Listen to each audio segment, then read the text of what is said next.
Gente boa, tudo bem? Bem-vindas, bem-vindos todos vocês aqui nesse nosso encontro de Mateus. Hoje nós estamos no capítulo 18 e chegamos ao verso 23. É um capítulo inteiro, todo interligado, que começa lá no verso 1 do capítulo 18. Ontem eu fiz um pequeno repassar, rememoriar de sequências para todo mundo perceber o entrelaçamento temático. Como que Jesus vem dizendo, remete para uma outra coisa que evoca a anterior e que desemboca numa sequência que vai atrelando tudo a algo que no fim pode ser sumariado, pode ser sintetizado, pode ter sua convergência num único tema, no tema do perdão, que foi onde a gente terminou ontem. Depois daquela sequência que eu disse que era apenas para ajudar pessoas num convívio, e especialmente quando o convívio é aquele que começa na igreja mais essencial que todo mundo tem, que é a família, é o núcleo, começando com a conjugalidade, indo para a família nuclear, depois para a parentela extensiva, até aqueles que se congregam numa comunidade de fé. E o aplicativo, todavia, se espraia para todo tipo e sorte de relacionamento humano que a gente possa ter na face da terra toda. E aqui está ensinado, e você acompanhou comigo do verso 15 ao verso 20, detalhadamente. Antes disso eu tinha falado sobre algumas qualificações do ser sem as quais a gente não chega a lugar nenhum. Quando Jesus disse, não vos converterdes e não vos tornardes como crianças, jamais entrareis no reino dos céus. Com arrogância, a arrogância já está fora, soberba, altivez, esse espírito supremacista, a acepção de pessoas grotescamente perversa que decorre do espírito de superioridade, da ideia de dominação, de prerrogativas privilegiadas que supostamente você teria ou pensa que tem em relação a ser maior do que os outros, porque foi a partir de algo tão idiótico quanto essa conversa de quem é maior do que quem, que o assunto todo começa no capítulo 18 e vem até chegar aonde se chegou no dia de ontem. E eu concluí o dia de ontem mostrando que Pedro tinha entendido que a essência de tudo que vinha sendo tratado por Jesus tinha uma desembocadura. Uma desembocadura que levava diretamente para a questão do perdão. Levava e leva inteiramente para um dos elementos pivotais da oração que Jesus nos mandou e nos ensinou a viver. Porque a chamada oração do Pai Nosso não é uma oração para rezar, é uma oração para andar, é uma oração para abraçar, é uma oração para acolher, é uma oração para abençoar, é uma oração para a gente se satisfazer, é uma oração para aprendermos a confiar, é uma oração de entrega cotidiana e de certeza da fidelidade de Deus. É uma oração de solidariedade humana para com as causas e pautas de Jesus e do Evangelho, crendo na solidariedade de Deus para conosco. Na medida em que eu sou solidário para com a vida na qual Deus, o Pai, me colocou, Ele é solidário para comigo. De modo que se eu quero a solidariedade de Deus, eu preciso manifestar solidariedade para com a criação, para com a minha conjugalidade, para com a minha família nuclear, para com a minha parentela, para com a sociedade, para com todo aquele que eu veja, pelo qual eu passe, a quem eu alcance. Porque a oração chamada do Pai Nosso diz: perdoa as nossas dívidas, os nossos pecados, assim como nós perdoamos equivalentemente, igualmente, a todo aquele que nos deve. Então, ser Deus misericordioso para comigo, como eu tenho tentado ser um humano misericordioso e compassivo com o meu próximo, e não tem nada a ver com mérito. Assim como eu não me aproximo de ti com uma carta de crédito para botar na tua face, a única coisa que eu tenho é uma carta de débito para te apresentar na flagrância da minha necessidade total de ser perdoado por tua graça, por teu favor imerecido. Do mesmo modo, eu pratico o que eu peço a ti, eu pratico em relação ao meu próximo.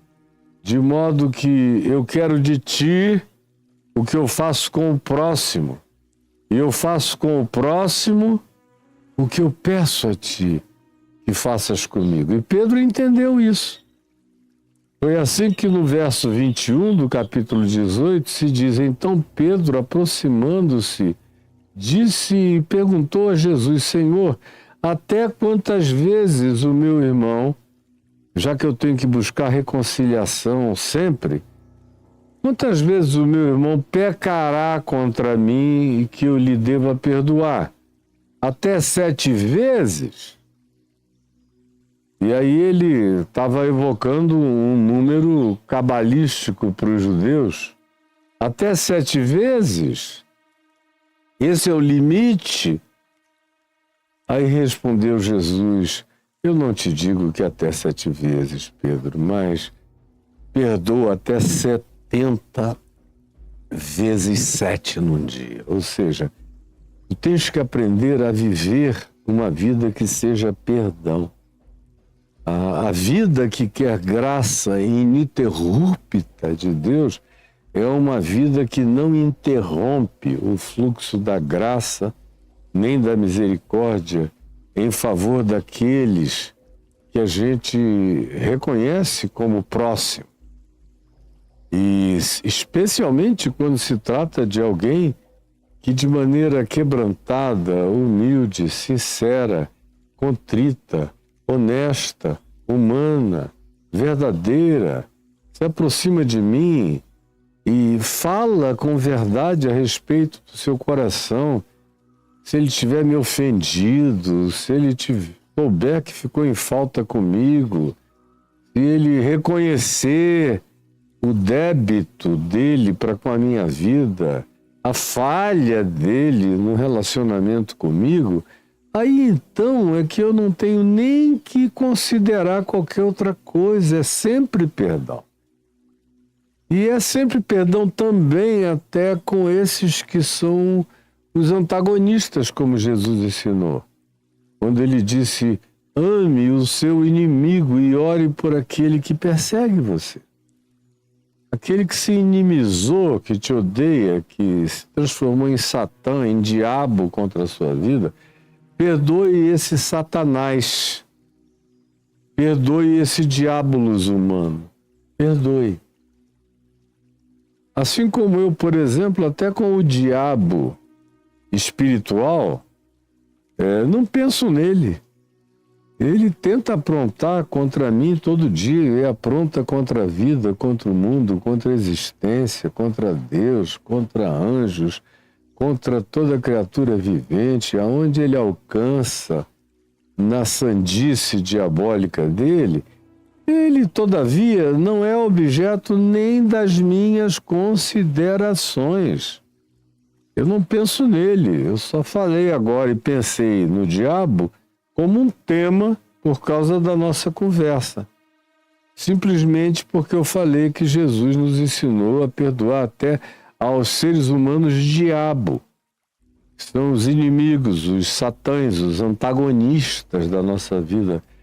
Ame esse inimigo e ore por aquele que lhe persegue. Eu não amo o diabo espiritual e nem oro por ele. Eu resisto. Quando ele tenta o enfrentamento, ou quando ele chega pensando que vai levar vantagem na minha vida. Agora, eu não tenho tempo, nem pensamento, nem concentração, nem uma gota de interesse reflexiva em aprender as coisas profundas de Satanás, como as cartas do Apocalipse recomendam que a gente não entre nessa. Não pratique isso. Não faça isso jamais. Let him be. Deixa que Deus cuida dele. Eu me entrego aos cuidados de Deus e cuido de mim mesmo e cuido do meu próximo. O diabo não entra na equação da minha vida. Eu sei dos esquemas, dos ardis, da tentativa de manipulação, da subliminaridade das ações deles, da subrepticidade dos movimentos dele querendo me enganar. Sei disso tudo, mas ele está trabalhando sozinho. Ele contra ele próprio, porque eu estou nas mãos do meu Pai que cuida de mim, que me veste, que me cobre, que me protege, que me garante, e diz: nada vai causar dano a você, Caio, porque eu estou contigo. Eu te conduzo, eu te consolo, eu te cubro, eu te protejo, e eu creio. E não existe dúvida nenhuma no meu coração. Portanto, é porque o diabo não existe, ele existe para quem quer que ele exista. Para mim, ele é tratado como morto, vencido, na cruz, aonde Jesus rasgou todo escrito de dívida que havia contra mim e que ele gosta de esfregar na minha cara, esfregar na sua cara, esfregar na cara da gente.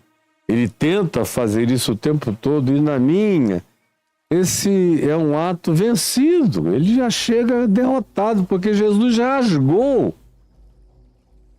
todos os escritos de dívidas que pudessem ser anotados contra mim, estão todos cancelados e pagos e resolvidos na cruz. Então, se toda a minha culpa foi levada na cruz, o diabo não tem alça nem onde pegar em mim.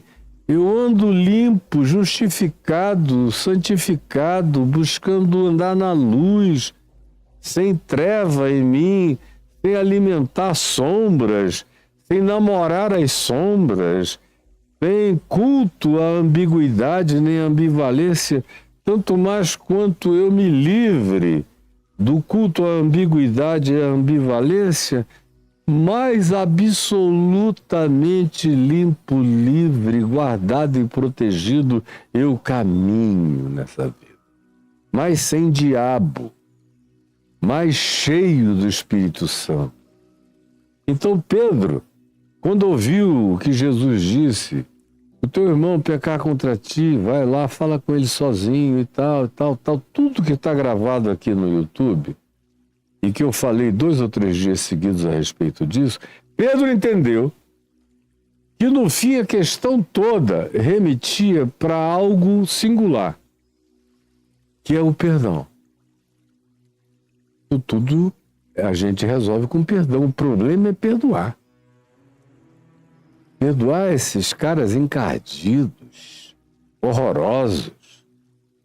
E, sobretudo, esses religiosos persecutórios que viviam atrás deles, atrás de Jesus, que viajavam viagens longas para tentar azucrinar a Jesus e os seus discípulos, procuravam brigas, discussões, relativizavam ou tentavam fazer relativizações de tudo que Jesus realizava, dizia, propunha. É um pessoal horroroso. Sem falar nos outros tipos de antipatia, de antagonismo, de falta de empatia para com o próximo. Pedro foi no cerne da questão, olhando para o seu próprio coração, provavelmente em razão das dificuldades que ele tivesse nessa área. Ele foi ouvindo aquilo tudo e fez uma síntese precisa. Quando disse a Jesus, no fim, tudo que tu estás ensinando acaba em perdão, não é? Então me diz, até quantas vezes? É algo ilimitado? É perdão para sempre? Ou tem uma linha cortando, a partir do qual eu perco a obrigação de perdoar? Me fala. Aí Jesus disse a ele, não são mais 7 vezes que tu querias que fosse o limite para que tu ficasse esticando. Já perdoei 2, 3, 4, 5, torcendo para chegar logo à 7ª e você dizer, chega! Agora eu vou te pegar, seu safado. Mas Jesus disse, não, Pedro, 7 vezes é coisa de criança. Eu não te digo que até 7 vezes, mas sim, até 70 vezes 7 num dia. Quem é a pessoa, por mais horrorosa que seja, que consegue te ofender 70 vezes 7 num único dia? Não existe nem dia para tanta ofensa. Portanto, o que Jesus está dizendo é: os dias são curtos, comparados com a demanda, com a extensão de longanimidade, de bondade, de compaixão misericordiosa para a qual vocês todos são chamados a nela viverem e a tal coisa praticarem. Porque se vocês quiserem viver como eu e na minha presença, é assim que eu faço, é assim que eu trato e é assim que eu estou ensinando vocês, que são a semente, vocês que eu chamei para serem a semente de uma nova humanidade, de uma humanidade não darwiniana, não predatória, não da prevalência dos mais fortes sobre os mais fracos, de uma evolução que não é a evolução animal e nem predatorial. Eu estou chamando vocês para andarem para além do mamífero, para além do felino, para além do réptil, para além da fome, para além da gula, para além do desejo de poder, que já carrega em si também o potencial homicida da destruição, da desconstrução do outro. Eu estou chamando vocês para uma nova maneira de serem humanos. A minha vitória no mundo é produzir novas humanidades, novas consciências humanas. Como a gente viu no encontro entre a bispa Miriam e o Trump, presidente, com a família dele.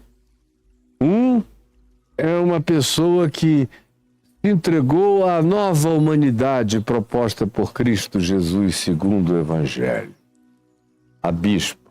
E o outro é um dos entes predatoriais mais horrorosos, mais gulosos, mais arrogantes, mais soberbos, mais autoexaltados. Até quando ele tenta exaltar a Jesus, como ele fez agora esses dias, chegaram para mim e me disseram: você é certamente o homem mais famoso do planeta. Ele disse, eu não.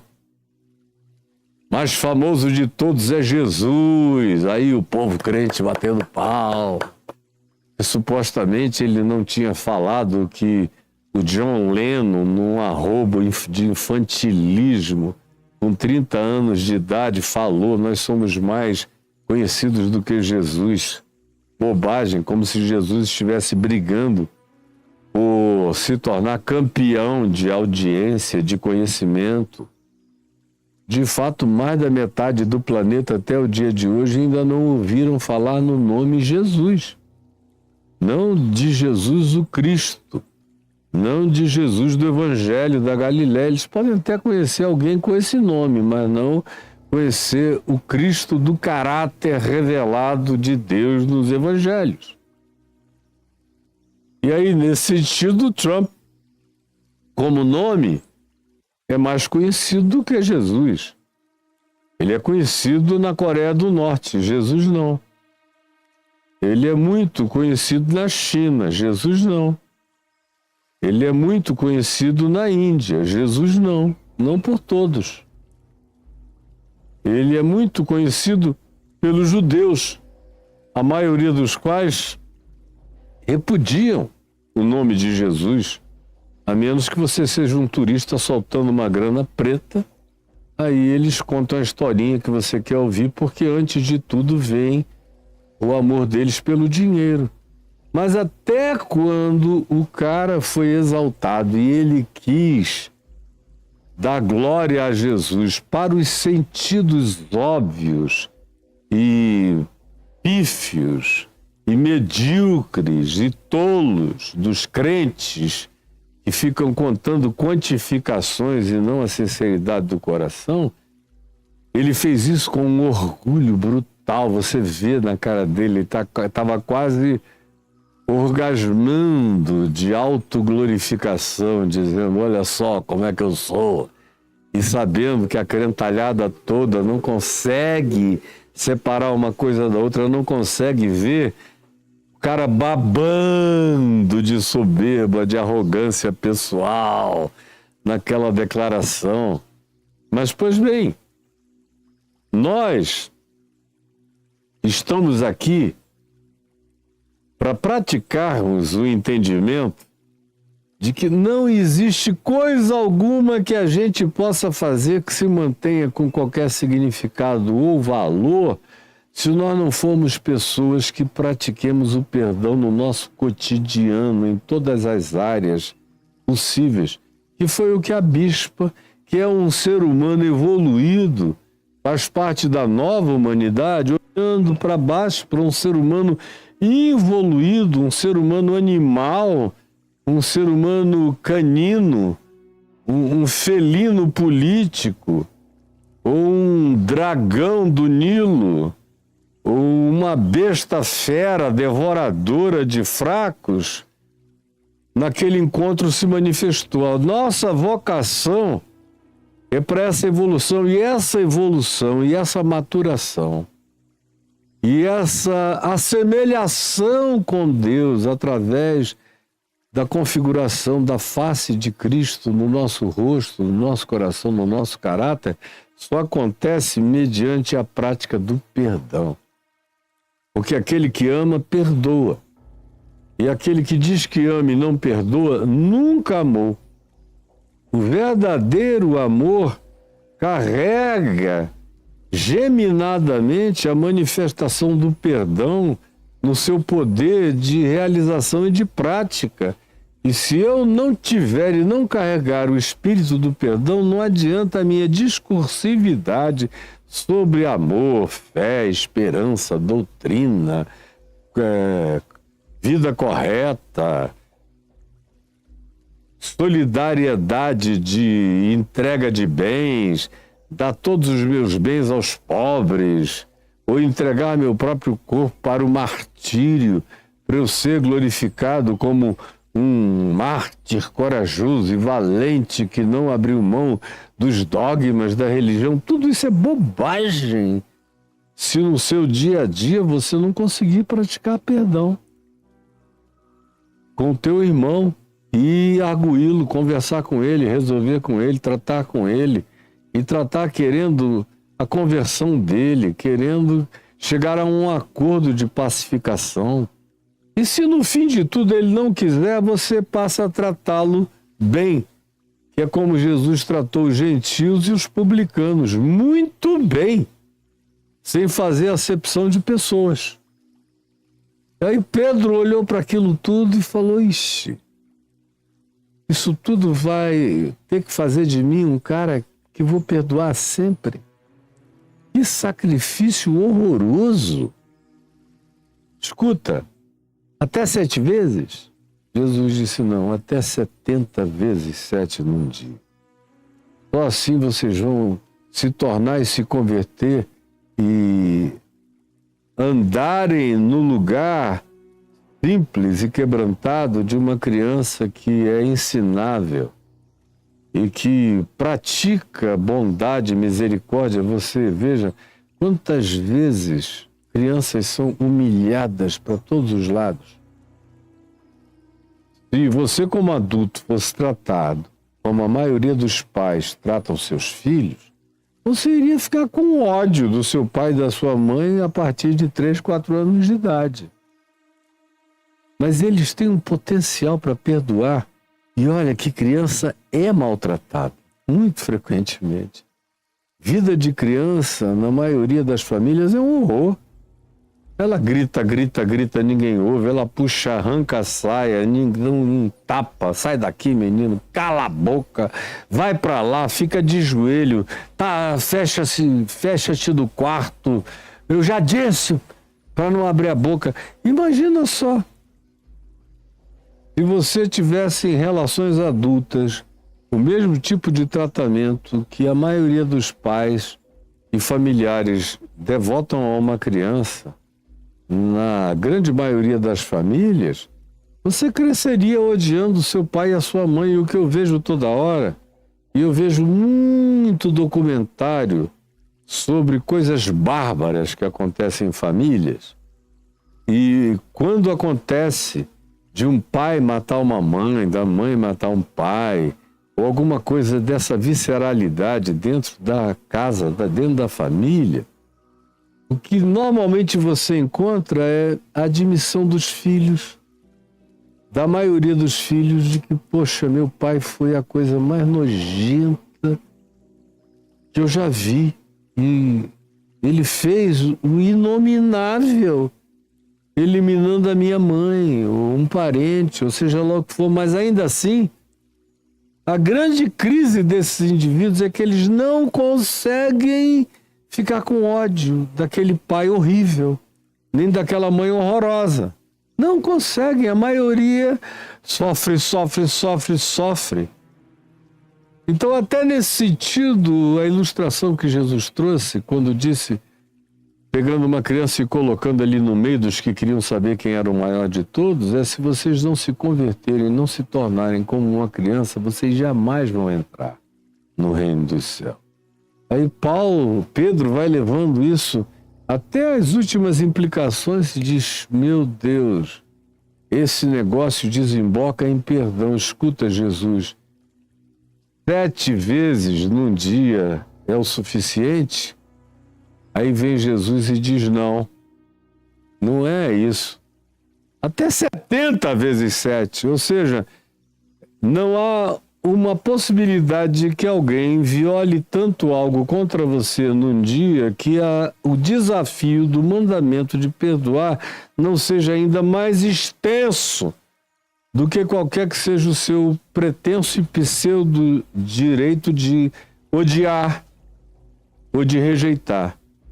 Bom, isto dito, o verso 23 começa assim: por isso, é Jesus falando a Pedro e aos demais, contando uma história. Por isso, dando uma lógica, dando uma razão, dando um por isso, dando uma continuidade, dando um sentido.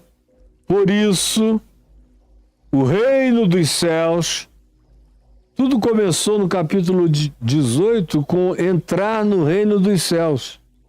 Agora ele conclui aqui dizendo: por isso, O reino dos céus não é de outra coisa que se está falando. Não é de mandamento constitucional, não é de etiqueta relacional, não é de nenhum limite freudiano estabelecido ou junguiano. Não tem nada a ver com o seu coach. Não tem nada a ver com essas sabedorias de internet que toda hora dizem, ó, deu, né? Agora não perdoa mais, não passa por cima. E aí dão todas as justificativas para você praticar o que Jesus não mandou, como se fosse uma sabedoria elevada. Porque não sabem fazer a distinção entre estabelecer o limite com perdão. Meu perdão é ilimitado, agora eu também tenho o direito de, podendo ficar livre, seguir livre. Depois que eu dei a capa, depois que eu dei a túnica, depois que eu dei a outra face, depois disso tudo, se eu puder seguir livre disso, eu escolherei seguir livre. Jesus não impõe nenhuma obrigatoriedade de natureza sadomasoquista. Muito menos masoquista, para eu ficar ali apanhando. Se eu puder escapar, como Paulo diz, se tu podes tornar-te livres, aproveita a oportunidade. É Paulo que diz. Por isso, o reino dos céus é semelhante a um rei. A gente está falando com alguém absoluto. Não é com interpretação do Alexandre de Moraes.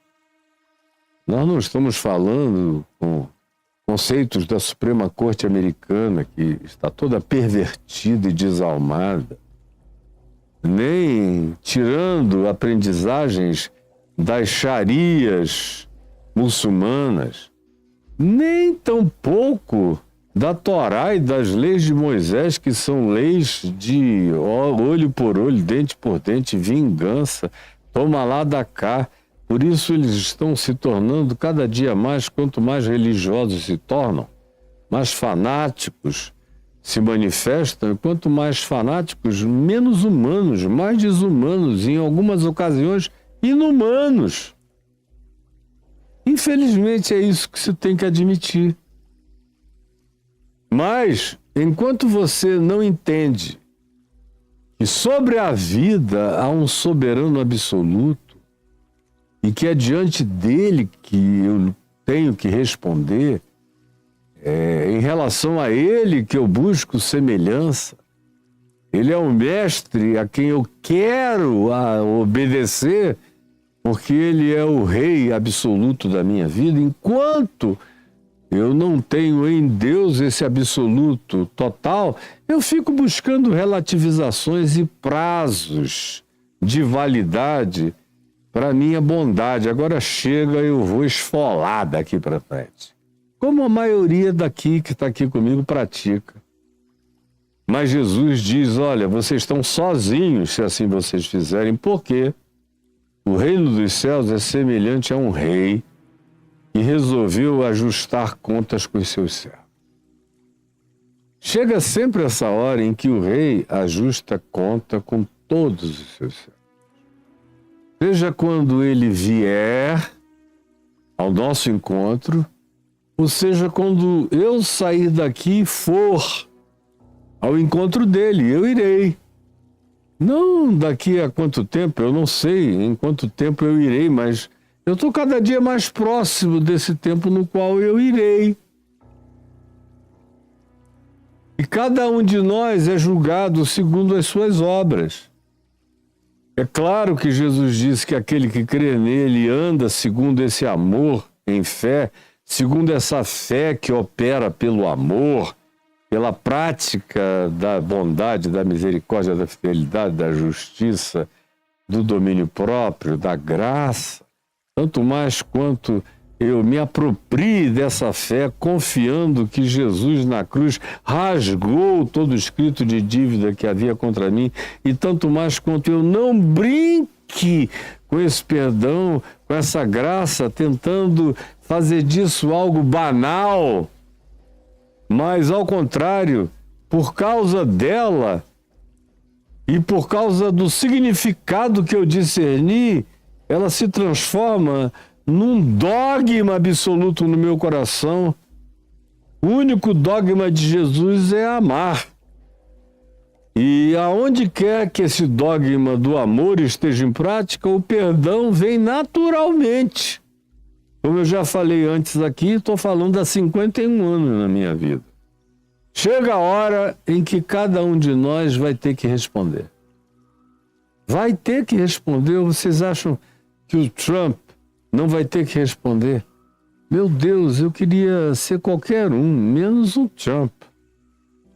Era melhor ser Fernandinho Beiramar do que Trump. Era melhor qualquer coisa do que ser Netanyahu. Era melhor qualquer coisa do que ser Putin. Quanto mais gloriosos, elevados e poderosos e potentes, mais terrível é a responsabilidade horrenda que essas pessoas carregam diante de Deus e na vida. Ele que fica buscando poderes grandiosos, saiba que equivalentemente a isso virão juízos e demandas de nível completamente igual. Então, pratique a misericórdia para que você encontre misericórdia. Do contrário, você está danado, meu filho, minha filha. Porque chega esse dia do acerto de contas e isso é infalível. E aí, Jesus prossegue dizendo, e passando a acertar contas, trouxeram-lhe um dos servos desse rei que lhe devia 10.000 talentos. Era uma coisa que você poderia trazer hoje para a escala de $1 milhão.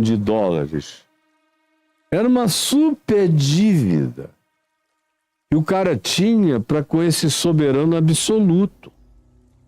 E devia a ele o que era dele, o que ele tinha dado para gestão de alguém que foi inconsequente, irresponsável, perverso, enganador, maligno nas suas práticas gestoras. Trouxeram esse indivíduo com essa dívida monumental.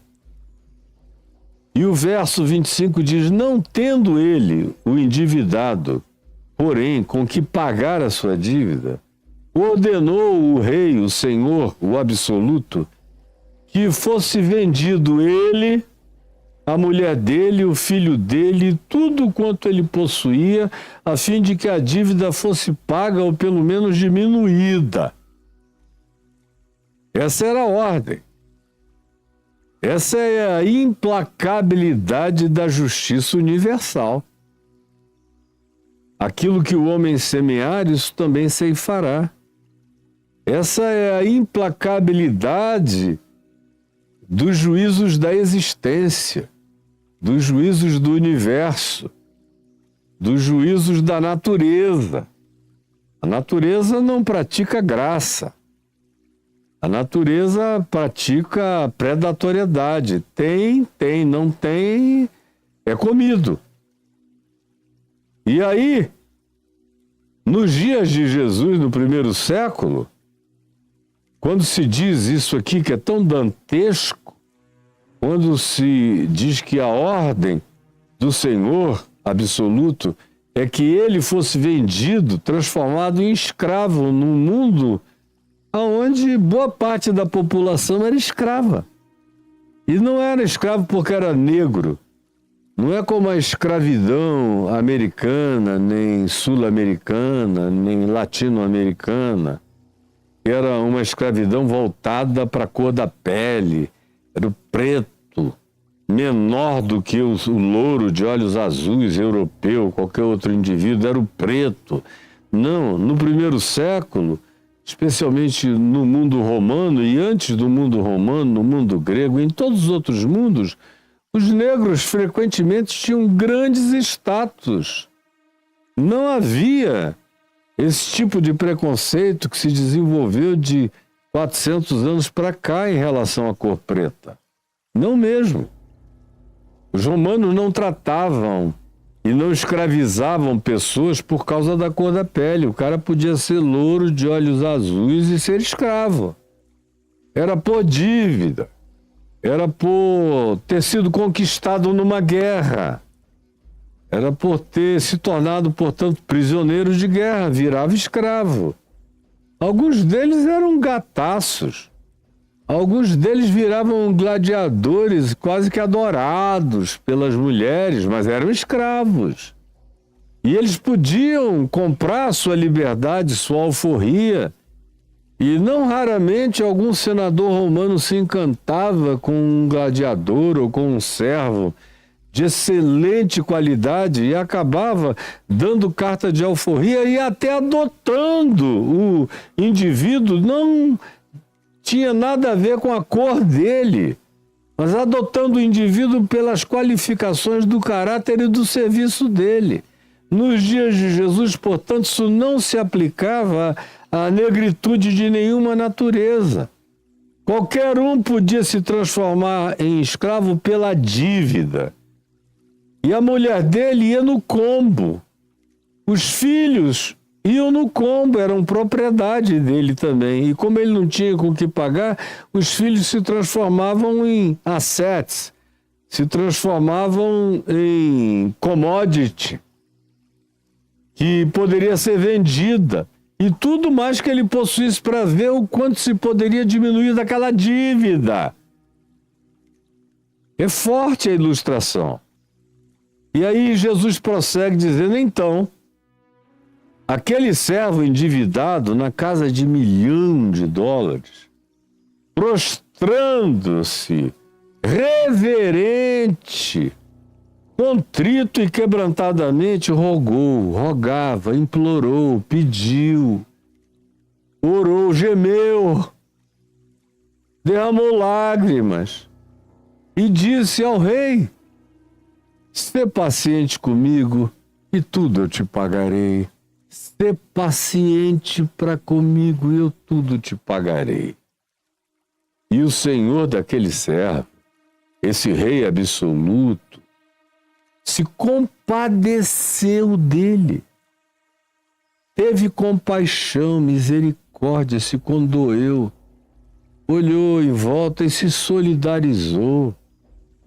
Creu no cara, de que ele estava ali de joelho, com a cara no chão, contrito, arrependido, chorando. Meu Deus, a minha dívida é enorme, eu não tenho como satisfazê-la, atendê-la e quitá-la agora. Mas me dá um tempo, deixa eu trabalhar, eu vou me esforçar, eu vou chegar lá, eu vou trazer o que eu te devo. E aí o rei se compadeceu dessa atitude e fez mais do que o solicitado. Preste atenção nisso. O rei fez infinitamente mais do que o solicitado. Ele só pediu tempo, paciência, longanimidade desse Senhor absoluto para com ele, para com a dívida dele. E o que é que ele recebeu? O Senhor se compadeceu dele e mandou-o ir embora, e preste atenção, e perdoou-lhe toda a dívida, rasgou a dívida dele. Mandou pegar aquela carta de endividamento, aquela lista de débito e rasgou tudo. Está consumado, tetelestai, tu não deves mais nada, está tudo pago, porque tu te arrependeste, te quebrantaste, te humilhaste, foste reverente, não te negaste ao trabalho, a refazer a vida, os princípios, os conceitos, para recomeçar de novo, para tentar atender a demanda que tu nunca desconheceste, ao contrário, sempre soubeste qual era, mas por causa desse quebrantamento, por causa dessa atitude contrita e humilde, como de uma criança, eu te perdoo. Pode ir e a sua dívida está rasgada. vai viver uma nova vida e tenta fazer o melhor que tu possas com a tua nova existência, com a tua nova vida. Vai. E o despediu, perdoado. Aí esse carinha aqui, saindo, porém, do lugar da corte, do trono, da soberania do rei absoluto, saindo dali, aquele servo, encontrou um dos seus conservos. Um cara que trabalhava para ele, que o servia, sobre quem ele era maioral, sobre quem ele tinha ascendência, sobre quem ele era rei, embora em relatividade, sobre quem ele mandava e que a ele devia. O cara saiu da corte perdoado. Mas veja o nível de insensibilidade, de cinismo horroroso, de falta de humanidade. Ele saiu e encontrou esse devedor dele, que tinha uma vida que triangulava pela dele e dependia da dele, que, portanto, a ele devia uma merreca, todavia. 100 denários, não dá para comparar com 10.000 talentos. Ele fora perdoado na casa dos dígitos de $1 milhão. E agora ele está aqui lidando com uma merrequinha. Não chega nem a ser, não são $100.000. É algo pequeno. Era como você pegar na casa de $1 milhão e comparar com $1.000. Ou com algumas centenas de dólares apenas. Era infinitamente menor e inexpressiva a dívida do outro para com ele, que tinha sido perdoado de tudo e já não devia mais nada por causa da misericórdia, da graça, do favor imerecido de um Senhor compassivo e generoso. Aí ele pega e agarra esse cara, faz um esgana-galo no sujeito quando encontra com ele, acabou de ser perdoado, mas voa no pescoço do outro. E enfia-lhe os dedos e corta a circulação nas carótidas e vai apertando, arroxeando o sujeito, que vai ficando ali desesperado, tentando falar e agarrando, esgravateando, sufocava. Entrou com um mata-leão no cara e o sujeito foi ali sem conseguir quase falar. E ele gritava que paga o que me deves, seu cretino, seu safado, seu velhaco, devedor, paga o que tu me deves. E matando o outro, então o seu conservo, caindo-lhe aos pés, se ajoelhou e implorou, olhando quebrantadamente para cima, aos prantos, em lágrimas, em impotência total, implorou e disse: sê paciente comigo e eu te pagarei. Fez a mesma oração que ele fizera ao rei lá dentro. Foi essa a oração original: sê paciente comigo e tudo eu te pagarei. Esse faz a mesma coisa para com ele. Cai quebrantadamente, impotentemente, pedindo prazo. Ele não está nem pedindo para ser perdoado.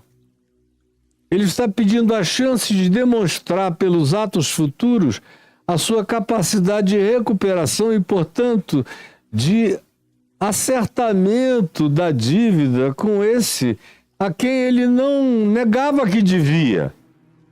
Ele só está pedindo a mesma coisa que ele pediu ao rei, e o rei nem prazo deu a ele, o perdoou. Porque achou que ele era um homem bom, sincero, honesto, quebrantado, humilde e trabalhador. O perdoou de tudo. Agora, vem esse aqui, em relação a quem ele não deveria ter feito nada. depois de ter sido perdoado daquele jeito, ele tinha que ter saído daquela corte real dizendo: ninguém me deve mais nada. Porque a soma de todos os que me devem não passa de uma merreca comparado com tudo que eu devia ao Rei eterno e absoluto, e ele me perdoou de graça. E liquidou e rasgou a minha fatura. Então, se tratasse de um homem minimamente humano, que olhasse para o seu próprio coração com o mesmo critério de graça recebida da parte do absoluto absoluto, ele sairia daquela corte perdoando o mundo inteiro, sem que ninguém lhe devesse mais nada. Mas não, ele, entretanto, não quis. Não quero! Cretino, não tem vergonha na cara. Ainda fica de joelho fazendo beicinho para mim, dando uma de humilde. Não, não quero. Ao contrário. Eu tô te mandando, e chamou os que estavam ali para cumprimento de ordens executivas desse nível de débito, chamando os que tinham essa função, e entregou o indivíduo dizendo: não, coloquem-no na prisão até que ele me salde toda essa dívida, até que ele pague tudo. Ninguém paga dívida nenhuma preso, né? A única chance que você tem de pagar uma dívida é no exercício da sua liberdade produtiva. Significava que esse indivíduo que era tão mau, e na realidade ele não queria receber o que o outro devia, que era uma merreca, comparado com o que ele tinha acabado de ser absolvido, de 10.000 talentos. Esses denáriozinhos que o outro devia a ele, sem denários, não eram nada. Eram peanuts. Mas está aqui ele dizendo: não, vai para a prisão e vai ficar lá até pagar a dívida. Como? Aí os companheiros dele, diz o verso 31, que estavam vendo aquilo, que tinham assistido o encontro de graça, de misericórdia, de bondade, do Rei absoluto para com ele, na sua relatividade total. E como ele não tinha sido apenas alguém premiado com tempo para trabalhar e depois tentar pagar a dívida, mas ao contrário, a bondade do rei extrapolou qualquer que fosse o código ético, econômico, financeiro, de endividamento, e o indivíduo foi perdoado de tudo o que devia, mas ele não quer saber, ele não tem memória. Ele não tem gratidão. Ele não carrega essas coisas. Ele é um psicopata. Ele é um sociopata. Ele é um indivíduo totalmente desmemoriado em relação a qualquer que seja a forma de gratidão que ele tenha recebido. Ele é um ser não transferente de bondade. E aí os companheiros que tinham visto tudo o que acontecera lá dentro e comparavam com o que ele diabolicamente estava fazendo aqui fora, esses que tinham assistido a tudo, ficaram tristes. Esses companheiros ficaram olhando para aquilo e disseram: mas que cara mais diabólico, mais perverso, mais insensível. Foi por isso que a bispa da Igreja Episcopal se dirigiu ao Trump dizendo: Mr. President, eu peço a você que você tenha misericórdia. Imagina quanta misericórdia o Trump não tem recebido. Se o Senhor absoluto fosse julgar o Trump por todo o acumulado de débitos que o Trump tem, ele seria colocado no nihilo, no nada, seria extinto, Ele é devorado pelo fogo consumidor. Ele está vivo porque Deus tem sido misericordioso. Mas ele não sabe exercer misericórdia. Ele sabe tirar bandidos horrorosos da prisão só para se mostrar grandioso perante a torcida organizada igualmente psicopatizada que o segue. Mas tem gente humana ainda vendo tudo. Tem gente humana ainda reportando tudo. E eles se entristeceram muito. E foram falar com o Rei misericordioso, com o absoluto generoso. Foram relatar ao Senhor tudo o que acontecera. E esse é um princípio espiritual do qual você não deve jamais se esquecer. Aquilo que nós ligamos na terra é ligado nos céus e aquilo que desligamos na terra é desligado nos céus. Por esse Senhor absoluto. Aí foi esse grupo e disse, olha, aquele que tu perdoaste de tudo e que deveria andar de joelho com gratidão o resto da vida, agiu dessa forma diabolicamente perversa, satanicamente acusadora, sem nenhuma compaixão contra aquele a quem tu perdoaste de todas as coisas. Então o Senhor, chamando, lhe disse, chamou de volta. Aí ele entrou e o Senhor olhou para ele. O Senhor olhou para ele e disse, servo malvado, é a palavra, servo perverso. O mundo está cheio de autocratas, oligarcas, presidentes, autoridades, pessoas investidas de poder, tomados de grande e profunda perversidade. Está cheio, sempre foi. Até para o cara almejar uma liderança total sobre um grupo humano, é preciso que ele tenha um narcisismo muito grande, uma certa dose de sociopatia, de psicopatia. E quando não seja assim, quando seja uma espécie de Jimmy Carter, generoso, bondoso, não serve. Porque até a demanda do público, eles gostam de reis maus, de soberanos implacáveis, de gente que ameaça, o que também denuncia a natureza desse tipo de apoio de servos que se identificam com a dominação e o dominador perverso, porque eles próprios são perversos, mas no meio disso tudo sempre ainda sobra alguns que são gente boa. E como esse rei é bom, ele ouve essas vozes. Ele ouve essas vozes.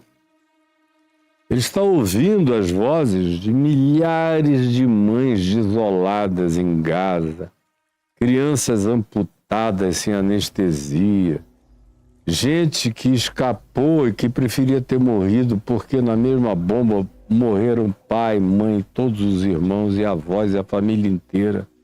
Ou como eu vi ontem, um homem chorando em cima de escombros porque sem que conseguisse achar abaixo, estava sua mulher e todos os seus filhinhos lá embaixo. Até hoje sem serem achados. Mas ninguém sente nada, aparentemente. Mas existem anjos levando report. Existem principados e potestades contando a história nas regiões celestes. Existe entre homens e anjos aqueles companheiros do bem que estão levando esses reports para diante do soberano absoluto, dando testemunho dessas maldades todas, de grandes e de pequenos, tanto faz. Gente que está relatando com sua dor, com sua tristeza, as maldades praticadas na terra, no mundo. Então o Senhor chama esse cara. Todos esses perversos públicos e anônimos que promovem o caos planetário vão ser chamados. Na cruz, todo mundo foi perdoado. Agora, depois que Jesus disse, Pai, perdoa-lhes porque eles não sabem o que fazem, eles continuam sabendo o que fazem, fazendo cada vez pior o que realizam, em nome de suas ideologias, dos seus orgulhos, das suas vaidades, das suas arrogâncias, das suas frustrações sexuais que eles transformam em potência política, militar contra o próximo. Meu Deus, são as menores causas provocando os maiores desastres e gerando os seres mais monstrificados possíveis da história humana. Esse servo malvado vai ouvir o Senhor designá-lo como tal. Servo malvado. Eu não queria, Deus me livre, de ouvir o absoluto olhar para mim e dizer, Caio, você é um homem malvado. Servo malvado. Perdoei-te aquela dívida toda. Não deixei nenhuma beirada de débito em relação a ti, apenas porque tu me suplicaste, apenas porque tu imploraste, apenas porque tu creste que maior do que a tua dívida poderia ser a minha graça. Maior do que a tua dívida era a minha bondade, a minha misericórdia, a minha compaixão, a minha longanimidade. Maior do que a lei era a graça aplicada como perdão e favor merecido. Pela lei tu estarias condenado, mas eu apliquei a graça sobre ti e tu não conseguiste transferir a graça que tu recebeste para o teu próximo, que te deve infinitamente menos do que tu me deves. Malvado. Portanto, eu que te perdoei apenas por causa de uma oração que eu julguei fosse quebrantada e arrependida, sincera e verdadeira, eu te pergunto, não devias tu, do mesmo modo, ou seja, igualmente, compadecer-te do teu próximo? Como também eu me compadeci de ti, Pai, perdoa as nossas dívidas, assim como nós perdoamos aos nossos devedores. Não devias tu praticar a mesma coisa? Indignando-se, o rei, bondoso, misericordioso, generoso, indignou-se com essa diabrice perversa desse indivíduo a quem ele teve que designar como um ente do mal, como um ser de práticas de perversidade. Indignando-se o Senhor, o entregou aos verdugos. Existem verdugos esperando gente assim. Pode ter certeza, a graça de Deus é verdadeira. O homem ao lado de Jesus na cruz disse, lembra-te de mim quando vieres no teu reino. Ele era um malfeitor arrependido, quebrantado, contrito. Jesus disse, hoje mesmo tu estarás comigo no paraíso. Essa é a graça. Agora, de um outro lado, tinha um outro dizendo, se tu és, de fato, filho de Deus, desce dessa cruz, salva-te a ti mesmo e a nós também. Era um cara que era tão transgressor que até na hora de pagar a conta, ele queria que Deus fosse Deus em Cristo para promover uma transgressão contra as leis instituídas pelo império e pelos homens e que, na pior das hipóteses, davam à sociedade um mínimo de chance de viver sem caoticidade, sem caos. Podia não ser uma lei tão boa e nem era das piores, porque até o dia de hoje 2000 anos depois, boa parte das leis do Ocidente da Terra e da Europa ainda se baseiam nos conceitos de justiça e de legislação trazidos e elaborados pelos romanos há milhares de anos atrás. Não devias tu igualmente compadecer-te do teu próximo, como eu me compadeci de ti? Essa é uma pergunta que não vai te deixar jamais. Não vai te deixar, não vai te largar. Não adianta. Você já está revelado. A realidade flagrante da sua perversidade já não tem mais desculpas. Você tem tido uma chance depois da outra de praticar a bondade de Deus recebida por você na prática das suas relações com seu próximo, mas você não quer. Você trata de outro modo. Como é que o perdão celestial vai se manter em seu favor se você não perdoa no nível horizontal o próximo que te pede misericórdia? Como? Não existe a mesma chance. E indignando-se o Senhor, o entregou aos verdugos. E aí o cara está aí, começa a apanhar aqui na terra. Começa a apanhar já aqui na terra. Eu fico vendo esses soberanos atuais do planeta e imaginando como eles terão mortes horrorosas, agônicas. E se não se arrependerem genuinamente, não adianta ficar assim, em conluio com a teocracia evangélica americana. Não, não vai abrandar nada. Nosso Pai Celeste não tem nada a ver com o cristianismo, nem com os conluios, com as cabalas políticas da teocracia americana, nem brasileira, nem com os malafaias que te abençoam contra a vontade de Deus. Não, é com Deus que você vai ter que lidar, sozinho, cara a cara. E Ele vai te entregar os verdugos. Os verdugos têm muitas caras e muitas formas, e muitas aplicações, e muitas manifestações, e muitas expressões, e são entes de naturezas diversas. Alguns já são verdugos aqui na Terra, outros são verdugos psicológicos, outros são verdugos espirituais, e outros são verdugos de natureza de outra energia, verdugos angelicais, juízes designados para esfolarem a sua arrogância, o que é pura ainda bondade de Deus, até que você pague a dívida.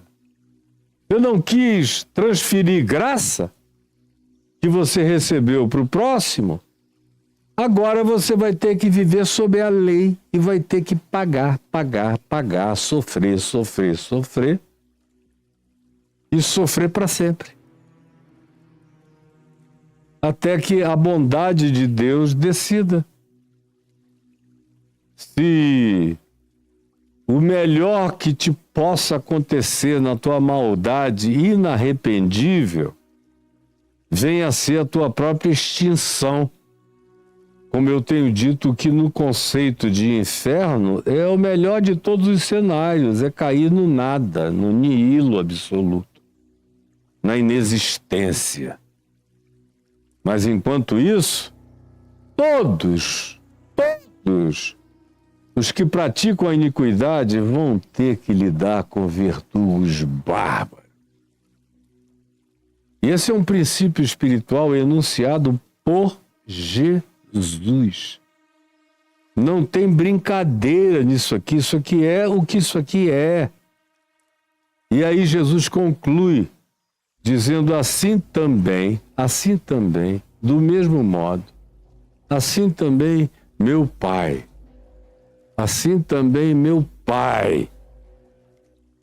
meu Pai Celeste vos fará.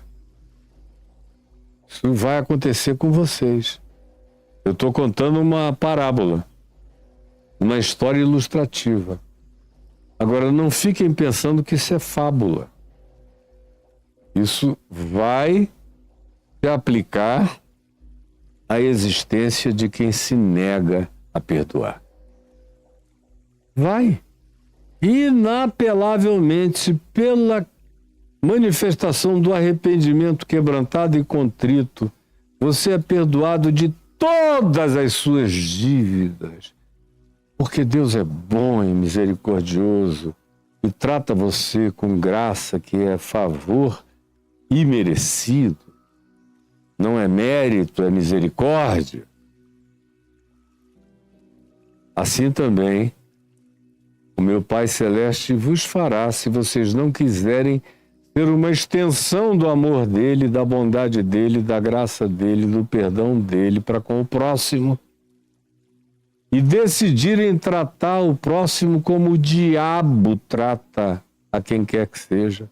Embora vocês estejam vindo da sala do perdão e da misericórdia, da graça do Pai, que vocês negaram a estender até ao filho, até à esposa, até ao marido, até ao pequeno devedor, a quem quer que seja. E tem muita gente malvada nesse mundo. A Terra não estaria numa situação tão horrorosa, até a natureza sofrendo, gemendo, como Paulo diz em Romanos 8, se não houvesse esses poderosos, não só das big techs, mas das big tudo, num negacionismo diabólico, só porque eles não querem acolher a verdade, eles se negam a lidar com a verdade. São malvados com a criação, com a natureza, com o mundo, com o próximo, com tudo.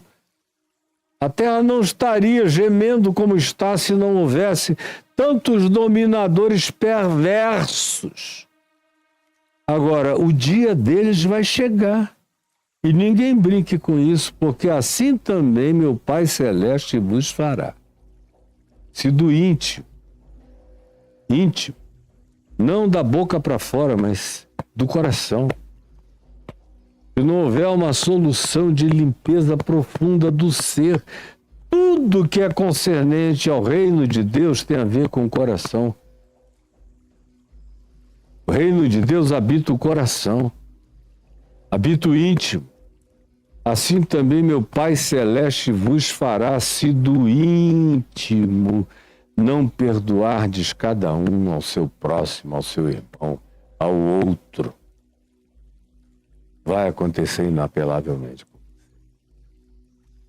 E eu acho que depois de tudo o que vocês ouviram de mim sobre esse tema de Mateus 18, que começou quinta, sexta passada e terça, e quarta, e quinta, eu concluo esse capítulo aqui com essa parábola de Jesus que dispensa maiores ilustrações e maiores explicações. Nada poderia ser mais óbvio no que diz respeito a criar uma súmula de todo o ensino de Jesus sobre perdão, graça, compaixão, misericórdia. Preste atenção, porque isso aqui é mais absoluto do que qualquer lei da física newtoniana, cósmica e universal. Infinitamente mais absoluto, não brinque com isso. Senhor Jesus, eu te imploro que tenha havido um lugar de arrependimento, um lugar de consciência, um lugar de contrição, um lugar de reverência, um lugar de transformação, um lugar de reumanização, de ressensibilização, um lugar de vitória da bondade sobre a maldade dentro de nós, no nosso íntimo, no nosso coração, para que escapemos da nossa própria maldade e do espírito do olho por olho, dente por dente, da aplicação desalmada de leis de injustiça, de leis sem compaixão, que não foram escritas pela compassividade, mas pelo prazer no justiçamento maldoso, pelas razões mais escabrosas, frequentemente nem declaradas, porque tem a ver apenas do conluio do indivíduo com o próprio diabo. Por favor, ajuda-nos a entender isso, para que nós mesmos sejamos poupados do que de outra feita não escaparemos. É o que eu te peço que aconteça agora, pelo poder do Espírito Santo, em nome de Jesus. Amém, amém e amém.